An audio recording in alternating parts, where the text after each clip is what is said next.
Hi everyone! Welcome to another episode of Pastel Talks from sunny but windy Lisbon. Today we are talking about money. Well, affiliate money. I'm going to share 5 tips to help you structure your affiliate commissions so it's a win-win for your partners and for your business. Let's get into it.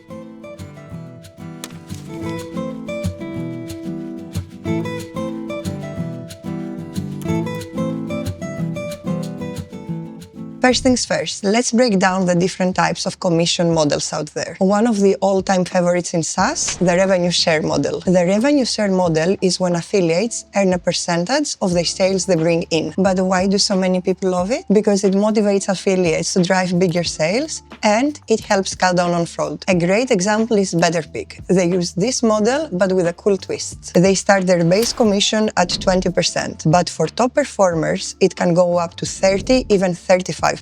Their top affiliate brings in around 7,000 euros a month, and overall, affiliate marketing accounts for about 25% of their total revenue. Now, if you're in a different industry or your affiliates are looking for something else, there are different types of commission models that you can choose. First, the cost per acquisition model, or CPA. Affiliates earn a fixed fee for every sale or sign up they bring in. Then, there is the cost per click model, or CPC. Here, you pay affiliates for every click, whether it converts or not. It's great for boosting traffic, but it might not always lead to direct sales. Another option, the cost per lead model, or CPL. Here, affiliates get paid for each lead like a form submission. This one is especially useful for enterprise sales, where the buying cycle is longer. My advice is to pick the affiliate model that best fits with your business and what your affiliates are most excited about.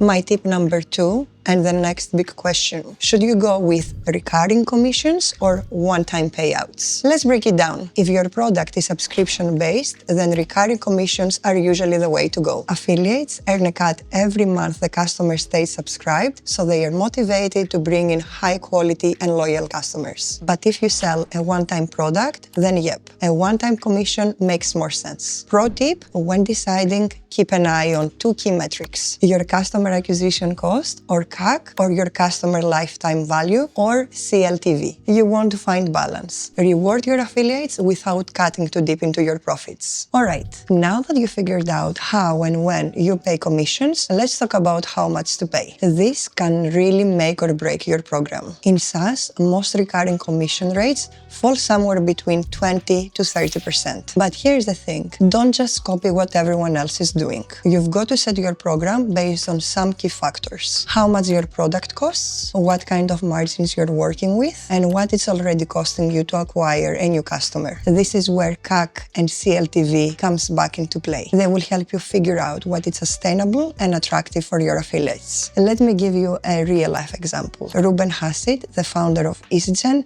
takes a very simple approach. EasyGen offers a flat 20% recurring commission rate and tracks everything through coupons. When affiliates know exactly what they are earning and the impact they are making, it builds trust, and honestly, it makes your life easier too. We actually talked about it with Ruben on a webinar, and he explained it perfectly, so I will let him take it from here. Are you using Rewardful's coupon-based tracking for that, or the link? Coupons feels better because people always find a way to go to the Stripe payments. If they click on the link, they're afraid it's not working. But if you use a coupon, you can see on Stripe the you know you're getting the discount. You can see it. We just use the coupon. It's just much sturdier. It's not just about throwing out a big number. It's about making sure your commission structure makes sense for your affiliates and for your business.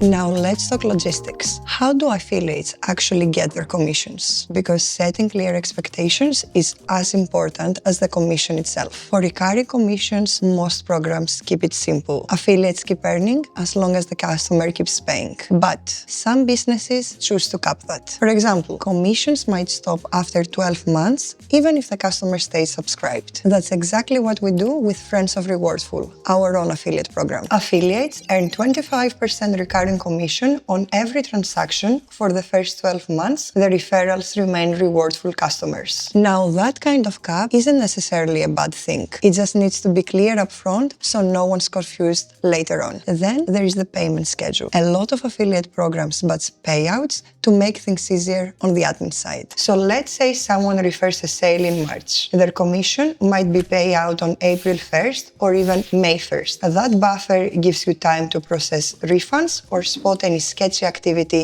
before releasing the funds. It might feel like a small back office detail, but trust me, when things get busy and you're managing multiple affiliates, a consistent payout schedule keeps everything running smoothly and helps build trust with your partners.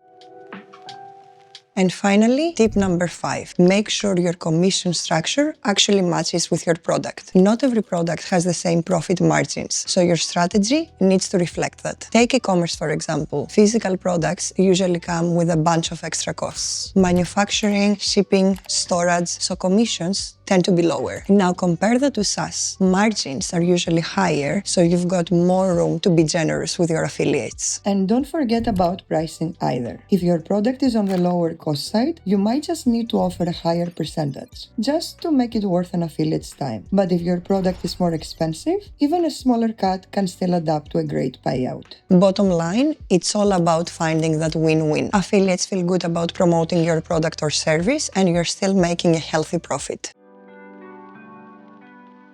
And that's it for today. I know that setting up your affiliate compensation might seem tricky at first, but it's all about balance. You want to keep your affiliates motivated and your business profitable. If you enjoyed this video, give it a thumbs up and subscribe to the channel so you never miss the next one. In the final episode of the first season of Pastel Talks, I will be sharing all of my tips to help you figure out if your business is ready for affiliate marketing. And before I go, if you've got questions or your own tips to share, drop them in the comments below. Time to enjoy this delicious pastel de nata. See you in the next one!